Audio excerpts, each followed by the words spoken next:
Hello, everybody. This is Betsy Wurzel, your host of Chatting with Betsy, a passionate World Talk Radio Network, where our mantra is to educate, enlighten, entertain. The views of the guests may not represent those of the host or the station.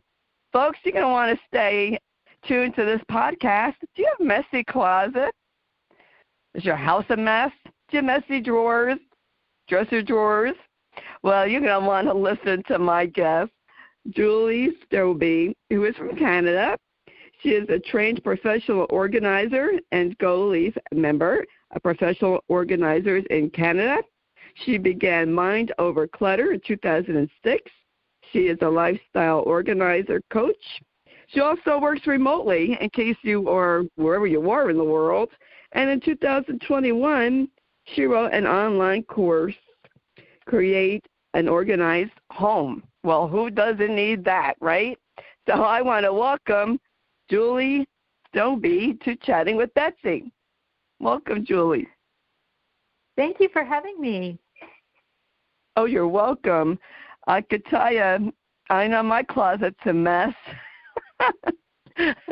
That's for sure.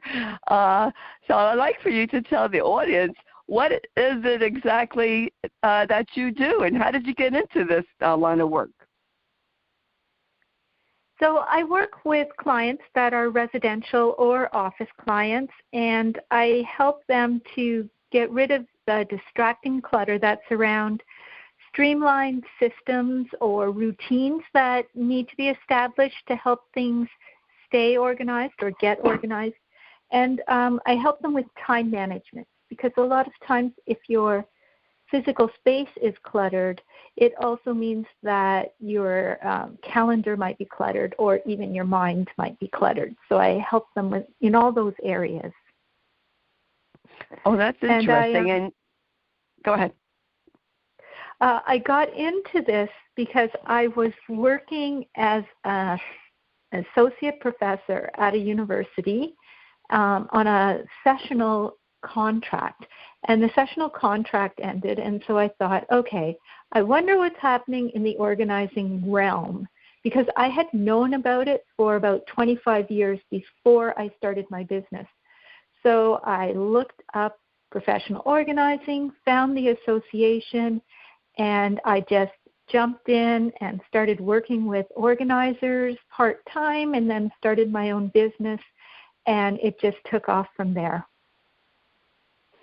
Wow, that is interesting. I know that here in the States, I've heard of, organizers and using a particular type of closet space so you don't have cluttered closets.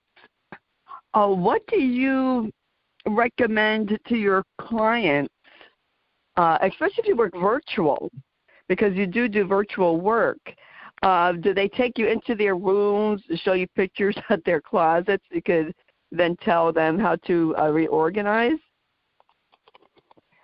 Yes, that's part of the process. Now that a lot of people are familiar with Zoom, we usually do the first session on Zoom so I can see the room, and they can turn their computer or their phone or their tablet and show me the space that's causing them problems. Before everybody was really comfortable with Zoom, sometimes people would send me pictures, and then we would discuss the room and the space and their goals over the telephone. And so sometimes people are just looking for a plan or some ideas. Other times I actually am on the computer while they're working in the room, and so they'll say, what should I do with this? Where should this go? What can happen with this space? And then we talk about it while they're doing it, and they keep working through the space while I'm actually there supporting them. Oh, that's a great idea. And do you do, I had mentioned dresser drawers, but do you help people organize like their kitchen and their kitchen closets, their drawers? Yes, I work in any room of the house, kitchens, bedrooms, bathrooms, garages, basements.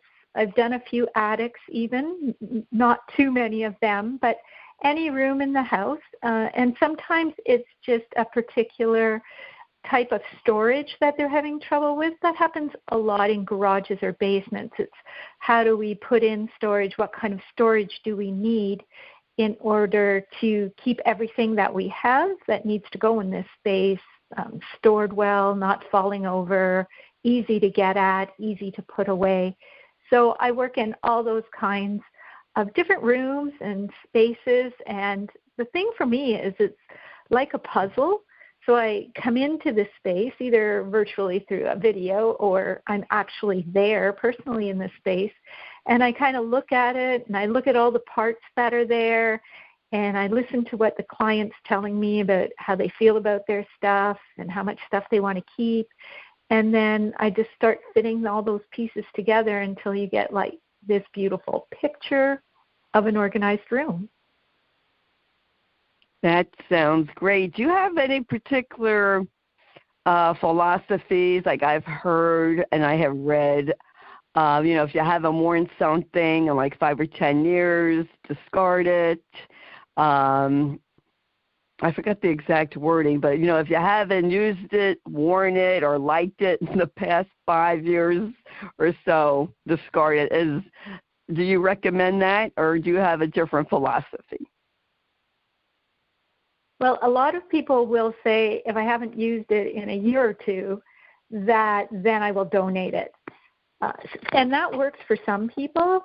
For other people, the 5-year time limit's a little bit better. But what I really like to do when I'm working with clients is say, do you need this? And is it something that brings you some kind of joy? Because some of the things will be sentimental and we'll want to keep them. But we want to cut down on having a lot of things in that category that you can't actually look at, you can't actually enjoy, you can't actually use. So a lot of times it's more about, are you going to use it? Do you still like it? Because a lot of times you liked it at one point and then your tastes change and you still keep it, but you don't even like it anymore. So that's kind of what I like to say to people. Do you still like this? Do you still use it? Instead of putting an exact time frame on it. That's a great idea. Sometimes I'm sure you've come across clients, well, I don't fit into this now, but maybe I will in a few months. I like it, but I gained weight, so I don't fit into something right now, that particular outfit. But my goal is to lose weight to fit into that outfit. Do you come across that a lot? I come across that all the time. And if their goal really was within a few months, then that's fine to keep that piece of clothing. But usually it's been a couple of years since they have fit into something. And they say, I'm going to keep it. I'm going to get back to that weight. And usually what I try to tell them is that if you get back to that weight, do you really want a piece of clothing that's 10 years out of style? Wouldn't you rather reward yourself with some clothing that is newer, congratulating yourself on your big accomplishment, and that's in style and suits you now? Because some style that would have suited you 10 years ago might not be the thing that makes you get compliments from people now. That's a good point, and so true. Our tastes change, the styles change. Now those styles do come back every so often. Go ahead. The fabrics change that make it like some clothing is so much more easy to take care of now, more wash and wear than it was 10 years ago. So sometimes I can talk through things like that to help people say, okay, I can let it go. Yes, that's true. I've noticed with jeans in particular, for myself and my son, they're lighter weight now. They're not heavy like they used to be back in the old days, I call them, when I would, brought jeans as a teenager. They were really heavy back then. And I feel like they're made much lighter now, I guess because of the cotton is so expensive they might be using other materials, so they don't have to use as much cotton. And I have to ask you this. Do you encourage people to donate their belongings that they no longer want to any type of organization? I always encourage all of my clients to donate things that are that people would want to buy. Sometimes people will donate things that really are out of date, out of style, and maybe not in very good condition. But the items that are in great condition that other people could use, I always tell them to donate them. Keep them out of the landfill. There's people that will be glad and happy to buy them and use them. There are some charities that I donate clothing to simply because they don't make their clientele pay for them. So these people that need clothing can come in and get it for free. And some of my clients really like the fact that they're giving clothing to someone else who can get it for free. Other charities will, of course, sell the items, and then the money that they make will go for projects like food banks in the community or other types of facilities or jobs that they can offer to help in their community. So I can't really give you names simply because the Canadian system and the U.S. system are a little bit different. And I've got to say, you guys are very lucky in the States because there are certain places I know if you donate to, you actually get charitable donation receipts for what you donate. Right. Actually, I'm going to put a plug here for one charity. When I cleared out my husband's side of the closet, I donated his clothes to Green Drop. And with Green Drop, they'll come to your house and they'll pick up what you have, and you can pick the organization. They'll tell you what organizations they have for you to choose from, and I chose the Purple Hearts because my husband was very patriotic. He wasn't in the service, but I was going to donate Matt's clothes to the Veterans Home not too far away, but they weren't taking donations due to COVID. And I was like, oh, great, so now what do I do with all his clothes? But yeah, that's for people in the U.S. Look up Green Drop. I think I'll put the link in the blog because it's really a great place. I don't know if they pick up in every area in the States, but you could always look it up. Do you have a Green Drop in Canada by any chance? Did you ever hear of that? No, I hadn't heard of that until now. Oh, okay. Yeah, so there are different organizations, but I'm sure up in Canada you can, find a organization. Can you tell us about your online course and how does that work and what does it involve? Sure. Just before I start that, I will say up in Canada we have Salvation Army and Goodwill, which are pretty much across the whole country for donating. Right, yeah, we have that. And if you Google thrift stores, there will be lots that come up in your area that are smaller ones.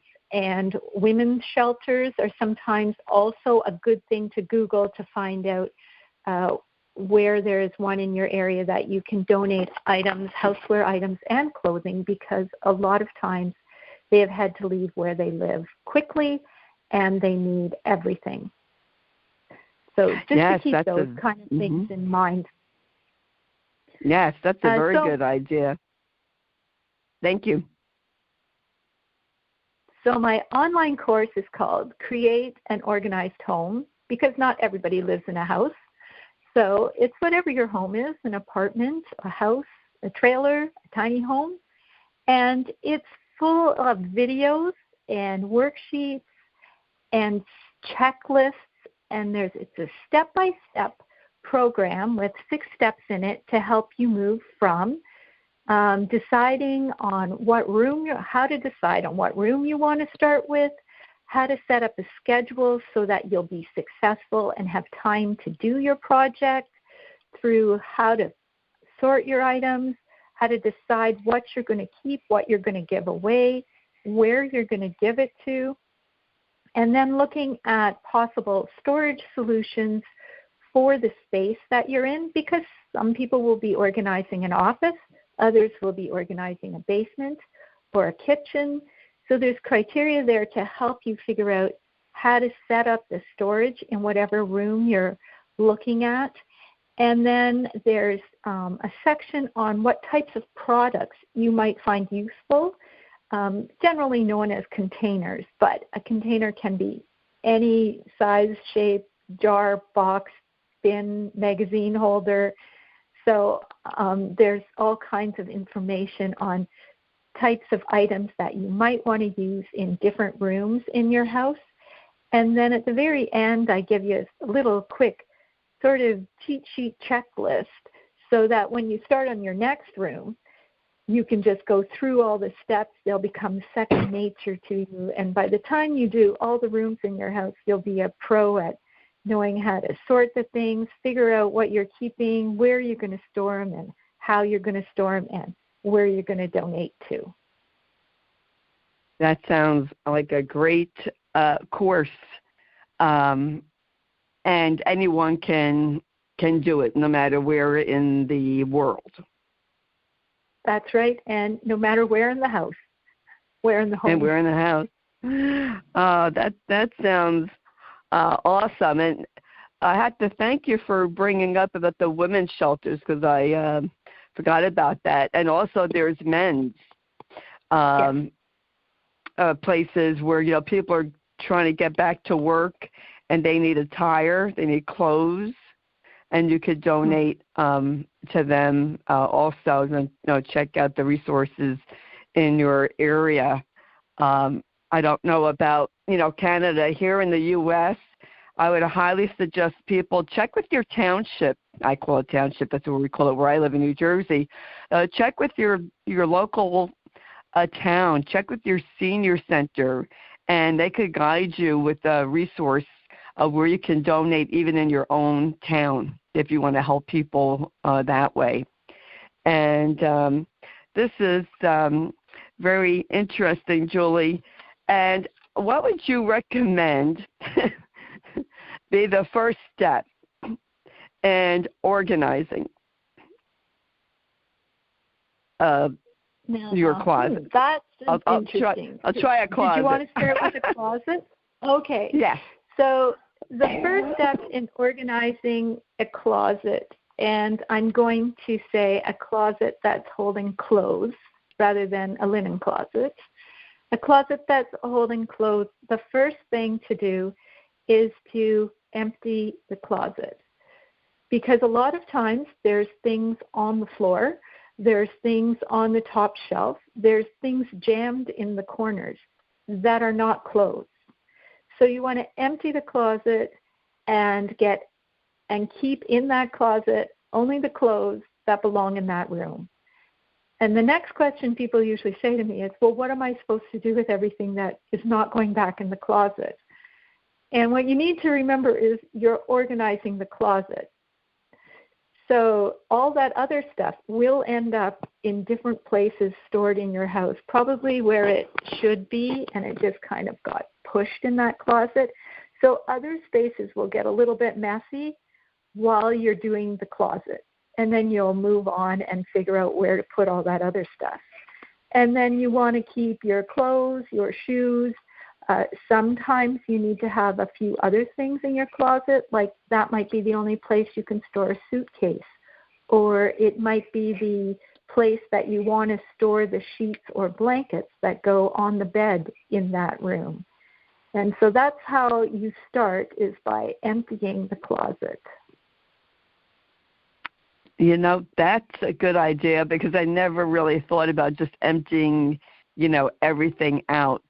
Do you have a system where you use containers, storage boxes, different type of hangers with the different loops that you could hang like a few items on one hanger? I am an organizer who likes to organize by the style and the lifestyle and the personality of the client. So some people will like a lot of different organizing products because they just like the look and feel of them, and they sometimes function really well. And other people will want things very simple. So I look at the space that I have and what is going to be stored in there, and then figure out what type of container will hold it best. So there are these great hangers with sort of round circles on them that a lot of people use for hanging scarves. And some people just love that because they're visual, they're all hanging there, they can see them. Other people would prefer to roll their scarves and put them in a basket. And then when you look in the basket, they're all rolled, and you can see the pattern and the color, and they can pull one out. Other people might like to stack them. So I really try to work with the client to figure out the best way to store their clothes and their accessories so that they can get at them and use them. And then the big thing is to be able to put them back. So there's always conversations about hangers, which are the best hangers. And so I'm going to tell you that I don't think there is a best hanger, because if you have a very small closet, the big wooden hangers are going to take up too much space, and you're not going to be able to get enough clothes hanging there. If you use the ones that are sort of kind of a felt hanger, they're great for slippery blouses, won't slide off. Pants, if you hang them over the bar, won't slide off. Sweaters will hang nicely. But if you're a type of person who gets really frustrated trying to neatly hang something on those felt-covered hangers will drive you crazy because you won't be able to get them in the right position quickly. And other people will like the plastic hangers because either they might want a color code, so they might have white hangers for tops and blue hangers for bottoms and green hangers for dress clothes. And so they might like the plastic ones because it's easy to color code with them. So when I work with clients, I really try to figure out what works with them to know where their stuff is, get it in and out quickly, and so it's not frustrating for them. Those are great ideas because you see a lot of different, you go to these major stores and they have all these different type of, hangers and storage containers. Is it safe for the clothing to be in a plastic container, or should clothes be stored in a different type of storage box? Is there a particular type, like a material of a box, or does it make a difference? It's partly on where you're going to store your clothes. So some people will have 2 seasons worth of clothing, and they'll store the clothing they're not wearing in a basement. And then I usually suggest plastic so the odor can't come in, dampness can't come in, or seep up through the bottom of the container. If you were having it in a dry, warm spot, you might want to use a container that's slightly more breathable than plastic, like a cloth kind. I do suggest that they are closed, not an open style basket, so that dust, dirt, if you have pets, that dander won't get in to the clothing, and that the clothing will stay clean. So that type of container depends a little bit on where you're going to store it. And also some people are very environmental, so they don't want to use plastic because it can be recycled, but some types can't be, and so they would prefer to use a fabric storage system that can be recycled when they're done with the container. Okay, I was curious about that. So I'm asking questions that I'm curious about. That's what I do. I ask what I want to know because, that you go to, the major stores and they have all these different type of containers. And how do you know which ones are, good for clothing? Because, you hear about moths getting in and the silverfish getting into, clothes, and you want to, you want to protect your clothing. It costs a lot of money, and you want to, store it safely so that these critters can't get in. And how would you organize this? I'm sure I don't know if people still have these type of closets now, but a linen closet. Yes, one of the things with linen closets is people will have way more sheets than they will ever need or use. And sometimes they actually have sheets, a size of sheets that they no longer have a bed for. So once again, you're going to take everything out of that linen closet and make sure that your sheets are ones that you will use, because there are lots of different types of fabric in sheets now that people will prefer over something else. And so maybe you're not using flannel sheets anymore, so you can donate them. Or maybe you prefer microfiber sheets over cotton, whatever your preference is. And personally, I think you can have 2 sets of sheets for each bed. One's on and one's clean, and then you do the laundry and you can switch the sheets. And some people will, when they're organizing the sheets part, will fold the top sheet and the bottom sheet, put them inside a pillowcase. So they're all together as a nice contained stack. And when you need to take a set of sheets over to make a bed, you can just pull it out and they all stay together and they stay stacked really nicely and they're all in a set. So when it comes to sheets, making sure you don't have too many, making sure you have the right size, and then donating all the ones that are odds and ends. So many times the bottom sheet will wear out or the top sheet will wear out and you still keep it, and you have pillowcases that don't match anything and you end up with a whole stack of pillowcases. So match up sets like how you would like to use them in the room, and then donate the other things. And when it comes to towels, you kind of have the same situation where you might have older towels around that you're saying, oh, I'll use them for spills or something like that. Well, if you have a small linen closet that's near the bedrooms, near the bathrooms, keep the towels, the face cloths, the hand towels that you're going to be using in that closet. And if you have other things, like your towels that are stained and you're going to use just for mopping up things, keep them in an area where you would keep your cleaning supplies. Sometimes in linen closets, people also will need to keep some of their bathroom supplies because they won't have another closet that's close to the bathroom. So you sometimes find that paper products, toilet paper products, some extras of shampoo and conditioner will also be stored in that area to make it easily accessible to the bathroom and that area. Wow, you gave some great ideas. I'm going to have to do that, stacking the sheets inside a pillowcase. It's so that's nice. A great idea. And then you just described me, Julie.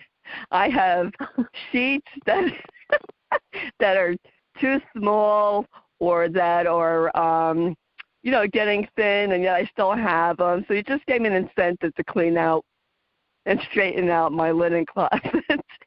It gave me some good ideas. So glad I'm talking to you. The other Go thing ahead. is that if you've bought a new mattress, say in, I don't know, maybe the last 5 years, they're very tall.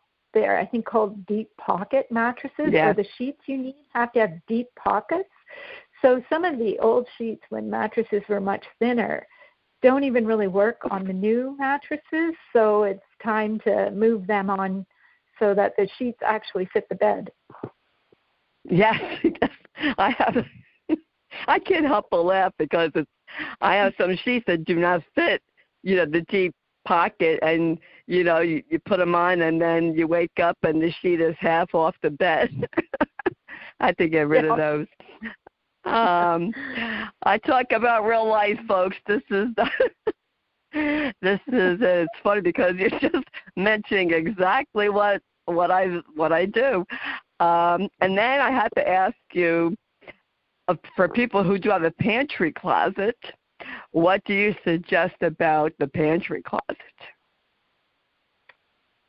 Well, if you have really deep shelves in your pantry, like 24-inch shelves, always use a container to put your things in, because then you can pull the container out.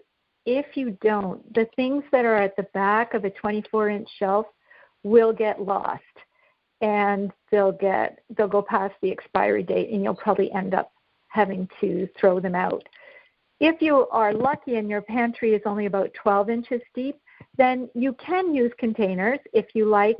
Other people would prefer to just stack their canned goods or boxed goods right onto the shelf and take the items out.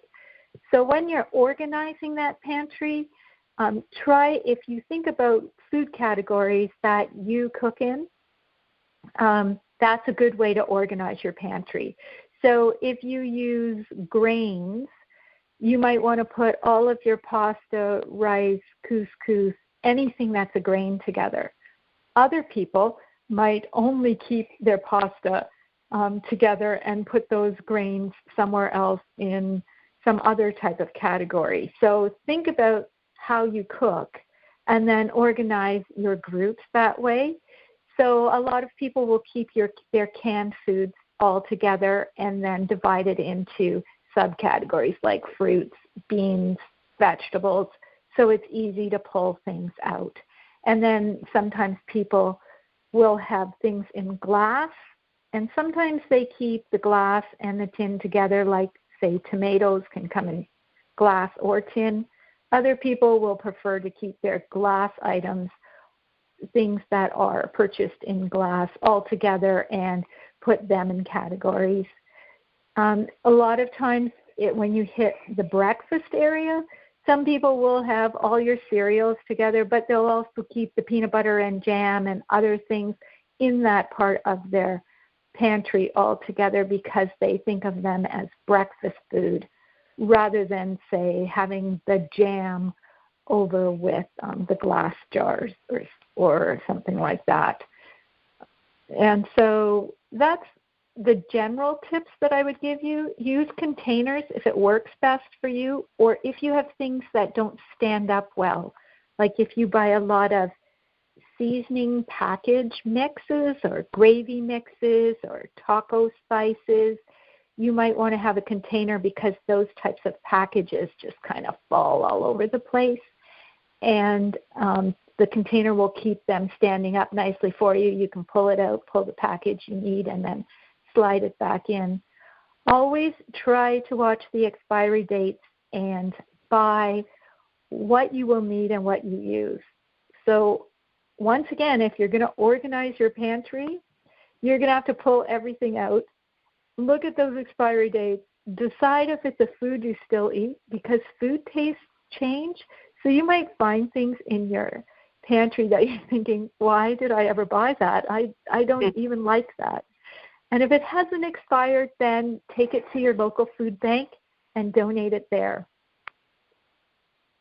Those are great ideas, Julie. Thank you for coming on Chatting with Betsy. I so enjoyed talking to you and learning some ideas and what I need to do.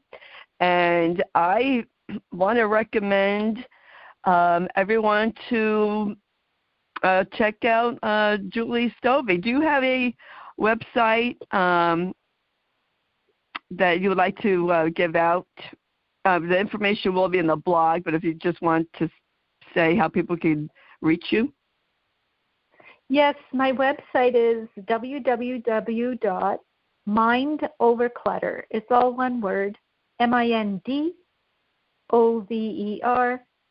clutter.ca. Well, thank you. Thank you so much, Julie Stobbe. Good luck to you, folks. I know, we've been inside, right, with the pandemic for 2 years, or going on 3. Your closets may be a mess and clutter. And I think doing Julie's course might put you in the right direction, and contacting Julie and see how she could help you get your closets organized and get a fresh look to your house or your apartment or wherever you live, your home. So thank you, Julie Stobbe, so much for coming on Chatting with Betsy. Appreciate your time. This is so much fun. Thank you for having me. You're welcome. Well, you're welcome. My pleasure.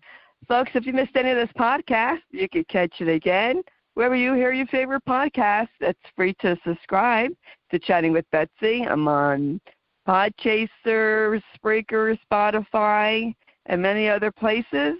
And please share this podcast to help other people. Maybe they need help getting their closets organized. You don't know. Share the podcast. This is information that everyone can use.